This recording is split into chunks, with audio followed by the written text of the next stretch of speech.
Hello student. इस video में हम एक्सरसाइज 2.2 का question number 8 to question number 12 को सॉल्व करेंगे। तो चलिए स्टार्ट करते हैं exercise 2.2। Now coming to the question number 8, three consecutive integers are such that when they are taken in increasing order and multiplied by 2, 3 and 4 respectively, they added up to 74. Find these number। Question है कि three consecutive numbers integers दिए हैं, three consecutive are such that when they are taken in increasing, यदि उनको increasing order में मतलब बढ़ते हुए क्रम में अगर लिया जाता है, एंड मल्टीप्लाई बाय 2, 3 एंड 4, और एक को 3 से, एक को 2 से, एक को 4 से मल्टीप्लाई किया जाता है, तो जो फर्स्ट पे है उसको 2 से रेस्पेक्टिवली मतलब है यहाँ पर जो 3 में पहला नंबर पे होगा उसको 2 से मल्टीप्लाई, देन फिर 3 से, देन फिर 4 से, and they add up to, और उनका जो ऐड आता सम आता है 74 आ जाता है। तो फाइंड दीज नंबर, तो उन नंबर को निकालना है। तो पहले बात करते हैं कंजिक्यूटिव इंटीजर्स क्या होते हैं।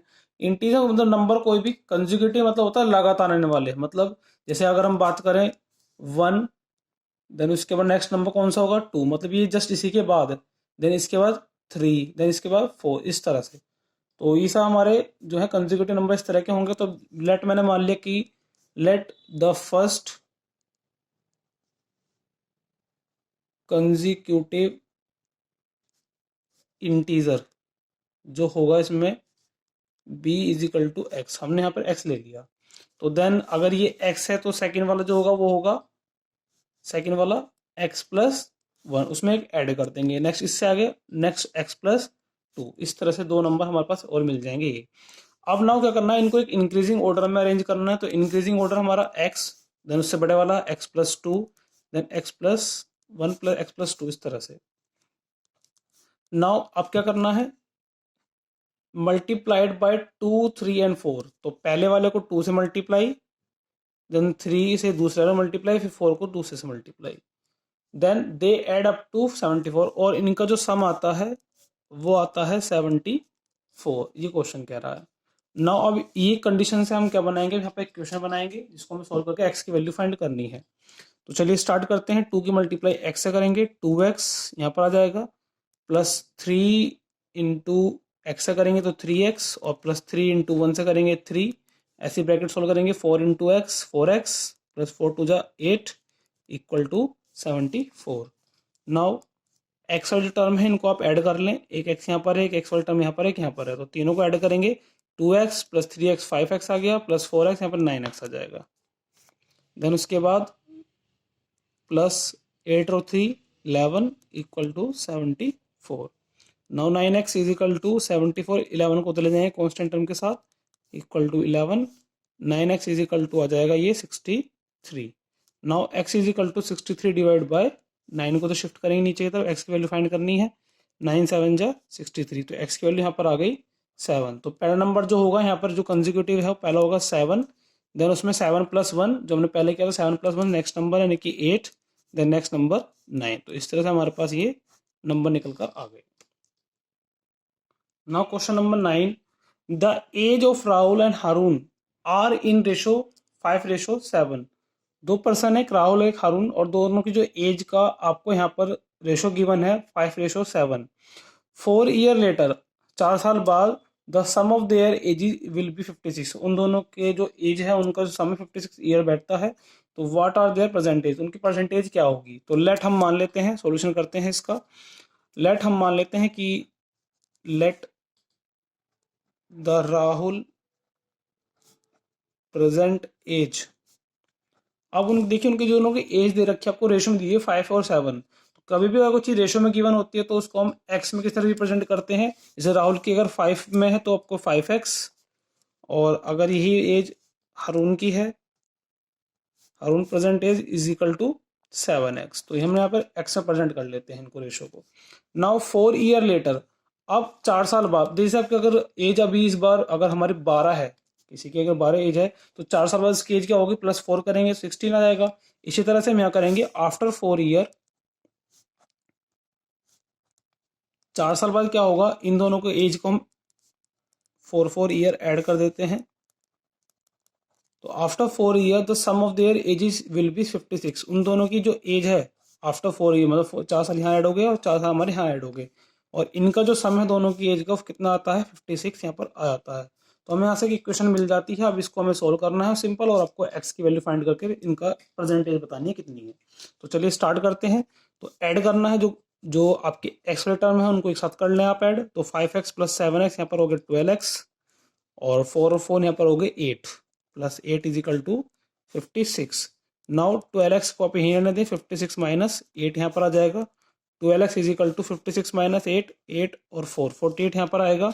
Now x is equal to 48 divide by 12, 12 3 जा 36, 12 4 जा 48, x इज इक्वल टू आ जाएगा यहाँ पर 4। नाउ आपके पास x 4 आ गया है, तो हमें प्रेजेंट एज फाइंड करनी है। तो the present age of Rahul, ratio में गिवन था उसका 5x, तो 5 इंटू एक्स यानी कि 4, तो 20 एज इसकी आ जाती है यहाँ पर। इसी तरह से present age of Haroon is equal to 7x, तो 7 इंटू 4 28 इसकी आ जाती है। तो ये क्वेश्चन हमारा कंप्लीट हो जाता है यहाँ पर। Now coming to the question number 10, the sum of boys and girls in a class are in ratio 7:5। एक क्लास के अंदर जो नंबर ऑफ बॉयज और नंबर ऑफ गर्ल्स का जो रेशो है आपको 7:5 गिवन है। Now the number of boys is 8 more than the number of girls. अब जो नंबर ऑफ बॉयज है वो काउंटिंग में वो 8 नंबर ज़्यादा हैं नंबर ऑफ गर्ल्स से। तो what is the total strength, total strength यानी कि क्लास में टोटल कितने बच्चे हैं आपको ये फाइंड करना है। देखिए सबसे पहले क्वेश्चन में गिवन है आपको रेशो में स्ट्रेंथ गिवन है बॉयज और गर्ल्स की रेशो में। तो मैंने बताया था आपको रेशो को अगर आप में क्वेश्चन गिवन है तो आप उसको एक्स में कैसे लेट करेंगे, तो हम यहीं पर इसको रेशो में 7x और 5x यहाँ पर हम लेट कर लेंगे। तो let the number of boys is equal to 7x और number of girls is equal to 5x। Now question में कह रहे हैं अब आगे द नंबर ऑफ बॉयज, जो नंबर ऑफ बॉयज हैं is 8 more than the number of girls. अब जो नंबर ऑफ बॉयज हैं, नंबर ऑफ बॉयज कितने हैं 7x, वो नंबर ऑफ गर्ल्स से 8 नंबर ज़्यादा हैं, मतलब 5x प्लस 8 हैं इस तरह से। तो मतलब अगर हम गर्ल्स वाले नंबर में 8 ऐड करें तो टोटल नंबर बॉयज़ के बराबर आ जाता है। तो आपको फाइंड करना है what is the total strength, total strength क्या है उसकी। तो बस इसी को आपको सोल्व करना है आगे इक्वेशन को। तो यहाँ पर 7x और 5x इधर गया तो 5x को इधर लिया है, 7x minus 5x is equal to 8। Now 7x में से 5x जाएंगे कितना बचेगा यहाँ पर 2x इज इक्वल टू 8 आ जाएगा। तो x की वैल्यू यहाँ पर आ जाएगी 8 डिवाइड बाई 2, 2 4 जा 8, तो x इज इक्वल टू आ जाएगा 4। तो हमारे पास x की वैल्यू 4 आ गई है। तो नंबर ऑफ बॉयज जो होंगे यहाँ पर वो 7 इंटू 4 यानी कि 7 4 जा 28, और ऐसे यहाँ 5 into 4 equal to 20। Now total strength क्या होगी, नंबर ऑफ बॉयज कितना है 28 और number of girls number 20। Total strength आ जाएगी यहाँ पर क्वेश्चन में आगे लिखेंगे total strength is equal to 8 और 4 4 8। तो टोटल स्ट्रेंथ लास्ट में आप आंसर लिख देंगे, total strength is equal to 48 इसका आंसर आ जाएगा। Now question number 11, question number 11 में है बिचिंग father is 26 year younger than बिचिंग grandfather and 29 year older than बिचिंग। क्वेश्चन में कह रहे हैं कि बिचिंग है जिसका फादर है वो 26 ईयर यंगर छोटे हैं किससे, उसके ग्रैंडफादर से, एंड 29 ईयर ओल्डर और बड़े हैं बिचिंग से।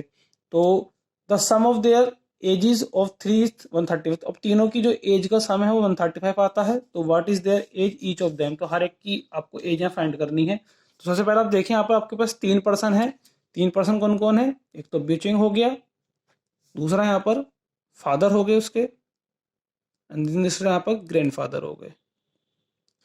अब क्वेश्चन में बोला है कि bitching father is 26 older younger than बिचिंग ग्रैंडफादर। ग्रैंडफादर के जब कंडीशन की बात करते हैं तो वहां पर भी बिचिंग फादर से इसको कंपेयर किया जाता है, और जब बिचिंग की एज की बात है तब भी फादर से उसको कंपेयर किया गया, 29 ईयर ओल्डर है उससे। तो लेट हम मान लेते हैं कि जो फादर की एज है उसको एक्स मान लेते हैं। अब देखते हैं क्वेश्चन थोड़ा करते हैं एक बार हम। लेट द बिचिंग father age be x, x मान लिया हमने यहाँ पर। अब question according to question condition क्या कहती है वो हम एक बार देख लेते हैं कि जो बीचिंग के फादर की एज तो होगी एक्स, तो द एज ऑफ ब्यूचिंग ग्रैंडफादर, उसकी एज क्या होगी? तो बोला है कि उसके ग्रैंडफादर की एज क्या है? ब्यूचिंग father is 26 year younger than ब्यूचिंग ग्रैंडफादर, ग्रैंडफादर से 26 ईयर छोटे हैं, मतलब उसके फादर से उसे ग्रैंडफादर की एज 26 साल बड़े हैं वो। तो x प्लस 26 ग्रैंडफादर की एज आएगी, मतलब उसके फादर से 26 ईयर बड़े हैं, मतलब ब्यूचिंग फादर छोटा है उसके फादर से, मतलब 26 ईयर बड़े हो गए वहां पर वो। नाउ ऐसे ही अब द एज ऑफ ब्यूचिंग, अब इसकी एज क्या है? तो इसके लिए भी उन्हीं से कंपेयर किया गया इसके फादर से, कैसे? एंड 29 ईयर ओल्डर देन ब्यूचिंग, और 29 ओल्डर मतलब बड़े हैं किससे? ब्यूचिंग से। तो ब्यूचिंग की एज अब 29 ईयर बड़े हैं, तो मतलब उनसे कितने छोटा है? 29 ईयर्स छोटा है। तो x माइनस 29 ब्यूचिंग की एज आ गई, जो भी एज होगी उससे 29 हमने यहाँ पर माइनस कर दिया है, तो वो ब्यूचिंग की एज निकल कर आ गई है। अब तीनों की हमने यहाँ पर एज को क्या करना है? ऐड करना है। वो बोला है तीनों का सम जो है यहाँ पर 135 है। तो नाउ अब हम यहाँ पर तीनों को ऐड कर लेते हैं। तो ब्यूचिंग फादर की एज एक्स प्लस 26 उसके ग्रैंडफादर की एज, और एक्स प्लस एक्स माइनस 29 उसकी खुद की एज हो जाएगी, क्योंकि वो उसके फादर से 29 ईयर छोटा है। नाउ तीनों की एज जो है 135। अब तीनों को ऐड कर ले, तीनों में एक्स जो है यहाँ पर तीनों को सम दिया हुआ है, तो 3x तो यहाँ पर ये आ गया, और 29 माइनस 26 को करेंगे, प्लस माइनस माइनस होगा, तो माइनस का 3 यहाँ पर आएगा, क्योंकि 29 बड़ा है, माइनस साइन यहाँ पर आ गया, इक्वल टू 135। अब 3 को तो ले जाएंगे, 3x is equal to 135 plus 3, 138 आ जाएगा ऐड होकर। नाउ x की वैल्यू फाइंड करनी है, तो 138 डिवाइड बाय 3, 3 4 जा 12 और 3 6 जा 18, तो x की वैल्यू यहाँ पर आ जाती है 46। तो बीजिंग की जो फादर हैं उनकी जो एज है, तो बीचिंग father age is equal to 46, ठीक है। और बीचिंग के जो ग्रैंडफादर है उनकी एज क्या आ जाएगी? फिर हमने बोला था उसमें हमने 26 ऐड करना है, तो वो उसकी एज आ जाएगी। तो x प्लस 26 क्या था? तो x 46 वैल्यू आ गई। अब इनको ऐड करेंगे तो 72 इनकी एज आ जाएगी। देन इसके बाद बीचिंग की खुद की एज क्या होगी? क्या था? उसके फादर जो है 46 में 29 को माइनस करना है, क्योंकि उसकी एज आ जाएगी, तो वो उससे 17 ईयर। तो ये बीचिंग जो एज 17 ईयर्स की है, उसके पापा उससे 29 ईयर्स बड़े हैं, तो 46 आ गया, और उसके फादर से भी ग्रैंड फादर 26 बड़े हैं, तो 72 इसका आंसर आ गया। तो इस तरह से क्वेश्चन हमारा कंप्लीट होता है। तो थोड़ा सा क्वेश्चन ये इंपॉर्टेंट है, इसको आप अच्छे जरूर समझिएगा एक बार। तो चलिए स्टार्ट करते हैं, अगले क्वेश्चन पर आते हैं। Now question number 12, 15 year from now Ravi age will be 4 times his present age. 15 साल बाद रवि की जो प्रेजेंट एज है, उसमें अगर 15 ईयर्स और आगे चले जाएं तो वो उसकी एज का 4 टाइम्स हो जाता है। तो what is Ravi present age? तो क्वेश्चन में हम रवि की प्रेजेंट एज निकालनी है, तो let the Ravi present age, हम यहाँ पर उसको एक्स मान लेंगे, ठीक है। नाउ अब क्वेश्चन कह रहे हैं, अकॉर्डिंग टू क्वेश्चन क्या है कि 15 ईयर फ्रॉम नाउ, अब से 15 साल बाद, तो मीन्स रवि की एज अगर अब एक्स है तो 15 साल बाद क्या होगी? एक्स प्लस 15, ठीक है। Ravi age will be 4 times, तो 15 साल बाद जब रवि की एज प्रेजेंट एज 15 साल ऐड करते हैं तो वो किसके बराबर आता है? 4 टाइम्स हिज उसकी परसेंटेज क्या है? एक्स, तो उसका 4 टाइम्स मतलब 4 इंटू एक्स, उसके 4 टाइम्स आ जाता है। तो इसी से पसंद अब आगे कुछ क्वेश्चन में गिवन नहीं है, तो इसी को हमें सोल्व करना है। तो x की वैल्यू आपको फाइंड करनी है, तो आप x का टर्म को उधर ले जाएं, बाकी सबको उधर शिफ्ट कर दें, या आप x plus 15 is equal to 4x आ गया। अब जो x की टर्म है उनको आप इधर ले आए और बाकी सबको उधर शिफ्ट करें, तो x तो यहीं पर रहेगा ये वाला, और ये 4x इसके आगे आएगा, तो माइनस का 4x हो जाएगा, क्योंकि यहाँ पर 4 प्लस में था, और इधर ही 15 प्लस में, इधर आकर ये माइनस का 15 आ जाएगा। नाउ अब प्लस माइनस माइनस होगा, तो 4x में x जाएंगे तो यहाँ बचेगा माइनस का 3x, और यहाँ माइनस का 15, माइनस से माइनस कैंसिल हो जाएगा यहीं पर, तो x is equal to 15 divide by 3, 3 5 जा 15, x की वैल्यू यहाँ पर आती है 5। तो यहाँ पे जो रवि की प्रेजेंट एज है वो हमारी कितनी आ जाएगी? 5 आ जाएगी। 15 साल बाद उसके 4 टाइम्स वो अपना आप हो जाएगा। तो हमारे पास एक्सरसाइज 2.2 क्वेश्चन नंबर 12 तक ही कंप्लीट करते हैं। आगे क्वेश्चन हम नेक्स्ट वीडियो में करेंगे।